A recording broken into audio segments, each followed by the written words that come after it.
इस कार्यक्रम के प्रायोजक है राजेश मसाले। अब आएगा खाने में असली स्वाद राजेश मसाला के साथ। नमस्कार, बहुत बहुत स्वागत है आपका। आप क्रिएटिविजन न्यूज देख रहे हैं। अब बात हो रही है चर्चा में कौन है। आज चर्चा में है छोटे चौधरी साहब, जयंत चौधरी, केंद्रीय मंत्री, आरएलडी के चीफ। आज इनकी बात हो रही है। और इनकी बात क्यों हो रही है? ये बात हो रही है मुरादाबाद में हुई, ठाकुरद्वारा में हुई एक बड़ी विशाल जनसभा के बाद। एक बड़ी जनसभा हुई। इस जनसभा के बाद जो चौधरी साहब ने 5 से 10 सेकंड की बात कही है, वो उत्तर प्रदेश में 2027 के चुनावों से पहले चौधरी साहब के पलटने का एक बार फिर संकेत दे रही हैं। चौधरी साहब का ये बयान याद है, नहीं याद है?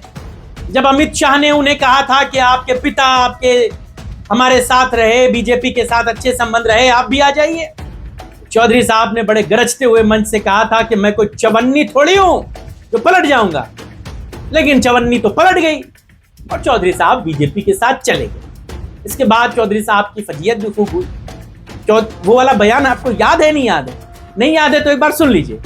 जो आज आपसे उम्मीद कर रहे हैं, मुझसे उम्मीद कर रहे हैं, मैं कोई चवन्नी हूं जो ऐसे करके जो पलट जाऊंगा।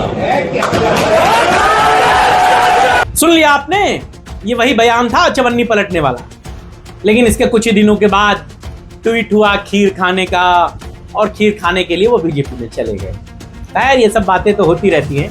राजनीति इसी का तो नाम है, मौका परस्त सियासत इसी को तो कहते हैं। लेकिन चौधरी साहब बीजेपी में खुश नहीं है। 2 बड़े कारण और 2 बड़ी वजहें हैं जिसकी वजह से मैं ये बात कह रहा हूं। पहली बात ये कि जो ठाकुरद्वारा में जनसभा हुई उसमें बीजेपी का कोई आदमी नहीं, अकेले आरएलडी के दम पर यह जनसभा, यानी कि चौधरी साहब अपनी ताकत मुरादाबाद में दिखाना चाहते थे बीजेपी को।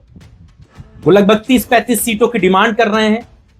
33 सीटों पर तो अखिलेश यादव नहीं लड़ाया था उन्हें चुनाव। 8 विधायक जिताए थे, 9 वो उपचुनाव में जीते बीजेपी के साथ। तो चौधरी साहब को भी ये लगता है कि मौका सही है, अब सीटों की बार्गेनिंग हो जानी चाहिए। बीजेपी मानी तो ठीक, नहीं तो हम भी दिखा रहे हैं कि हम कितने प्रभावशाली हैं। उसी का प्रभाव उन्होंने ठाकुरद्वारा में दिखा दिया। लेकिन इसके बाद पत्रकारों से सवाल हुआ, पत्रकारों ने गठबंधन पर बात की कि सर, समाजवादी पार्टी और कांग्रेस तमाम दल गठबंधन में आ रहे हैं, क्या राय है आपकी? तो उन्होंने कहा अभी बड़ा समय है, बाद में बताएं।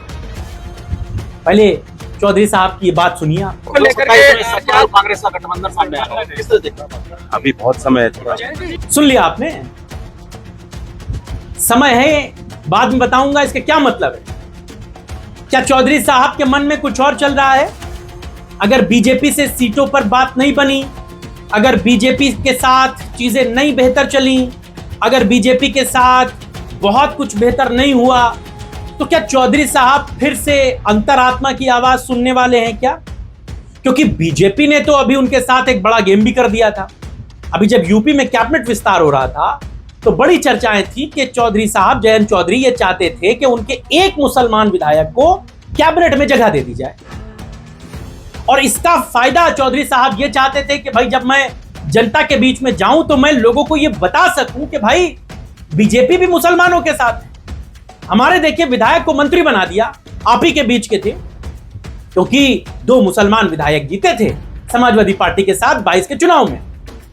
22 के चुनाव में समाजवादी पार्टी साथ थी, आप एक सेकुलर छवि के आदमी थे, इसीलिए आपको मुसलमानों ने वोट दे दिया था। यह बात समाजवादी पार्टी खुलकर कहती है। लेकिन अब जब आप बीजेपी के साथ हैं, अब जब आपकी रैलियों में बुलडोजर खड़े हैं, अब जब आप बीजेपी के साथ सौदेबाजी कर रहे हैं, तो आपके भी दिल में ये डर है कि मुसलमान आपसे दूर हो जाएगा। इसीलिए तो आप चाहते थे कि एक मुसलमान मंत्री बन जाए, लेकिन बीजेपी ने दिया नहीं। बीजेपी ने कहा कि भाई तुमको केंद्र में कैबिनेट मंत्री बना दिया है, यूपी में तुम्हारा एक मंत्री है, अब हम और इससे ज्यादा कुछ नहीं दे सकते। यही तो अनुप्रिया पटेल और तमाम दूसरे गठबंधन के लोगों के साथ भी तो यही है। अनुप्रिया पटेल केंद्र में मंत्री बना दी गई हैं, उनके पति यूपी में कैबिनेट मंत्री हैं, हो गया मामला। ओम प्रकाश राजभर कैबिनेट केंद्र में नहीं बन पाए तो यूपी में कैबिनेट मंत्री हैं। संजय निषाद कैबिनेट मंत्री, भाई एक मंत्री पद दे दिया ना, अब इससे ज्यादा नहीं देंगे। चौधरी साहब को यह बात बहुत चुभी और उसी कैबिनेट विस्तार के फौरन बाद चौधरी साहब ने ठाकुरद्वारा में एक बड़ी रैली बुलाई थी और बीजेपी को दिखाया था कि हम आपको अपनी पावर दिखा रहे हैं। 35 सीटें मांग रहे हैं चौधरी साहब, और अगर बीजेपी ने 35 सीटें नहीं दी तो उसके बाद जो चौधरी साहब ने कहा, ये आगे की कहानी को बताता है कि ये चवन्नी फिर पलट जाएगी, बहुत ताज्जुब मत कीजिएगा। समय है, समय बताएगा। इसके कई परिदृश्य बन रहे हैं। जयंत चौधरी चौधरी विरासत की तीसरी पीढ़ी हैं। उनके दादा चौधरी चरण सिंह देश के प्रधानमंत्री रहे। किसानों के मुद्दे पर उन्होंने देश के लिए बहुत कुछ किया, बहुत कुछ किया, और यही वजह है कि वो देश के प्रधानमंत्री पद तक पहुंचे। चौधरी अजीत सिंह भी मौकापरस्त राजनीति में एक बड़ा नाम रहे, लेकिन फिर भी उनका नाम बड़े ओहदे और बड़े एहतराम के साथ लिया जाता है। जयंत चौधरी बीजेपी के साथ जाकर के अपनी पिता और दादा की राजनीतिक विरासत को हाशिए पर डाल दिया। अब जयंत चौधरी इस पूरे मामले को कैसे हैंडल करेंगे? क्या बीजेपी उनको 35 से 40 सीटें दे देगी? नहीं देगी तो चौधरी साहब क्या फिर से उनका मन बदल जाएगा? मन बदल जाएगा तो क्या अखिलेश यादव उन्हें अपने साथ ले लेंगे? इन तमाम बातों पर भी चर्चा है। क्या अखिलेश की जगह पर वो बसपा के साथ भी जा सकते हैं? आप क्या सोचते हैं इन तमाम बातों पर? बताइएगा। आपके राय, विचार, सुझाव इंतजार रहेगा। फिलहाल अभी के लिए बस इतना। लेकिन पश्चिमी यूपी में तवा बहुत गर्म, रोटी किसकी सिकेगी ये तो समय बताएगा। इस वीडियो को बनाने में मदद की मेरे सहयोगी सुशील कुमार ने। इजाजत दीजिए, नमस्कार।